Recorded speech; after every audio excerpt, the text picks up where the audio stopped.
Hi guys, my name is Asad and this is a channel all about cinematography, photography, and we do a lot of tech reviews on my channel. So if this is your first time here, do consider subscribing cause we also have a lot of Lightroom presets and I have a full playlist of that as well. If you've been following me for a while, you may have noticed that this home YouTube studio is looking a little bit different. I may be sounding a little bit better and that is because I have made a few changes to this room. I will go over those things, but let me first explain why I did what I did. You guys know that I have ordered EOS R5. If you've been following my previous videos, I am really excited about that, and I wanted to make sure that you guys get the best experience when you come and visit my channel. And I wanted to make sure that using everything that I have right now, I make everything perfect for you guys, at least from the sound perspective, from the lighting perspective, this dark look, this background lighting, all of that. So wanted to make sure that you guys are getting the best experience. And I'm also very excited about getting the 1,000 subscribers. So last week we crossed 1,000 subscribers.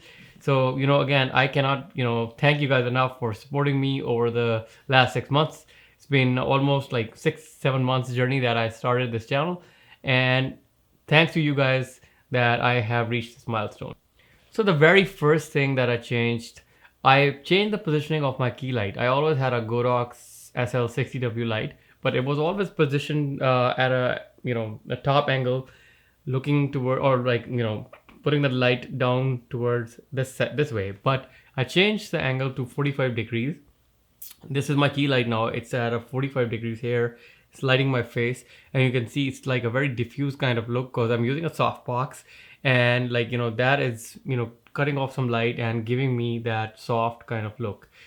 So that is one of the things that I changed, and it has made a lot of difference.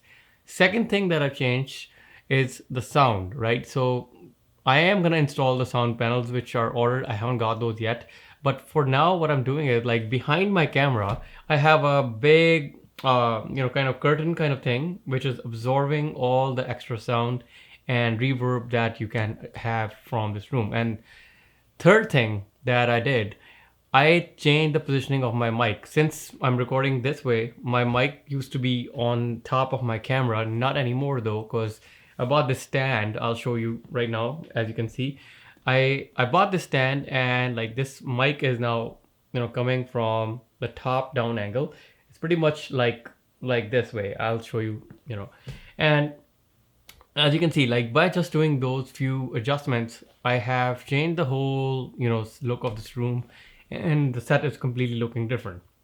Yeah, so as you can see, making these small adjustments with the equipment that you already have, you can achieve the cinematic settings. And again, on my camera, I'm shooting with 5D Mark III at the moment with a 16 to 35 f 2.8 lens. It's currently at 2.8.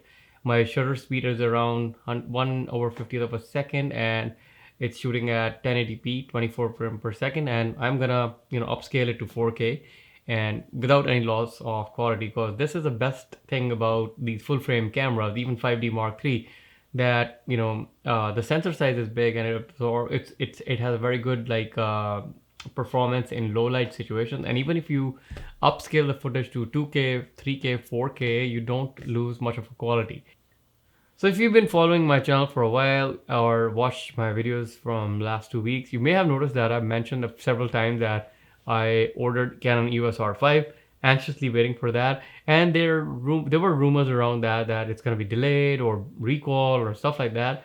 So past week, Canon did release some official statements around the fact, putting all these rumors to rest and mentioning that there are not going to be any recalls or delays or anything like that.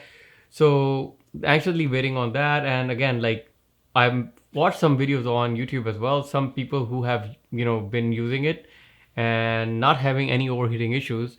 So again, to my points that I made in my earlier videos, if you haven't watched them, go ahead and watch them. I'm just gonna put the links in the end, or somewhere around here. So I also mentioned there's a way to use that. Is this camera really for you, right? Again, my workflow, or the thing that I'm a photographer first. I'm gonna be shooting some B-roll sequences using 120 frame per second, shooting 4K regular mode or HQ mode, I'm not like gonna be shooting a lot of 8K footage and not gonna be shooting hours and hours of 4K 120 frame per second. So, I am not gonna have any issues with overheating. At least that's what I understand. I watched some YouTubers who are kind of in the same boat, use the camera and for complete like day, and pretty much if you use it the way I mentioned, like they did not have had any overheating issues. So that's what I'm expecting too. Once I'm gonna get the camera, I'm not gonna have any overheating issues. And stay tuned to my channel, like subscribe if you haven't already, because once I get the camera, I'm gonna do a full review of that, and I'm gonna assess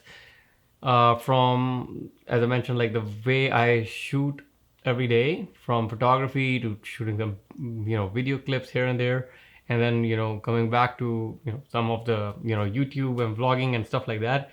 I'm gonna make a full video about that, and gonna give you a real world honest review, like whether the camera heats up or not heating up. So stay tuned for that. I'm very much excited about like getting that camera, and in that excitement I changed the whole studio setup as well. That's one of the reasons as well.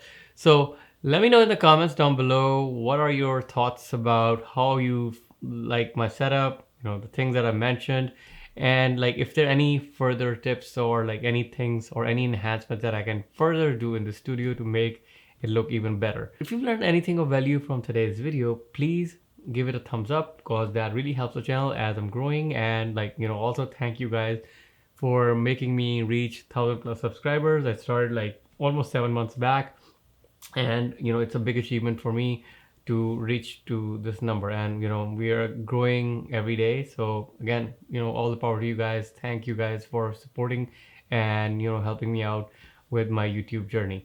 On that note, I'm gonna say goodbye, and I am gonna see you guys in my next week's video.